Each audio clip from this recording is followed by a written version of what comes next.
राज्य में पढ़ुवा समस्त स्कूल छात्रछात्री मान आसला वर्तमान बड़ घोषणा परंतु नजर पकेवा संपूर्ण अपडेट बड़ वीडियो को लाइक कर चैनल को सब्सक्राइब कर क्लिक करना नोटिफिकेशन सर्वप्रथमे पाइपर।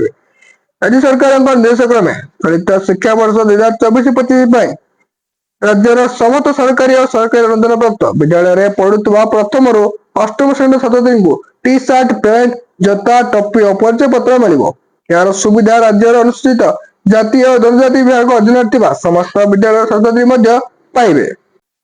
एने ओडिशा विद्यालय शिक्षा कार्यक्रम प्राधिकरण राज्य प्रकल्प निर्देशक पारुल पटवारी राज्यर समस्त जिला शिक्षाधिकारी को समग्र शिक्षार समस्त जिला प्रकल्प सचिव को चिठी लिखिं।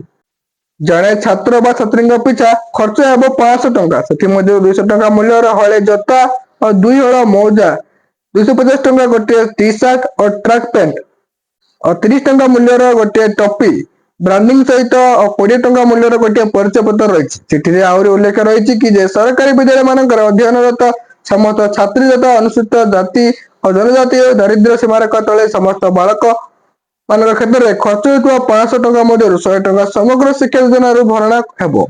बड़का 400 टंका राज्य सरकार गंगाधर मेयर शिक्षा मान वृद्धि योजना भरणा कर सरकारी विद्यालय मान अध्ययनरत दारिद्र्य सीमारेखा समस्त बालक तथा सरकारी अनुदान स्कूल में पढ़ुवा छात्र छात्री गंगाधर मेहर शिक्षा वृद्धि योजना 5 टंका खर्च हेबो।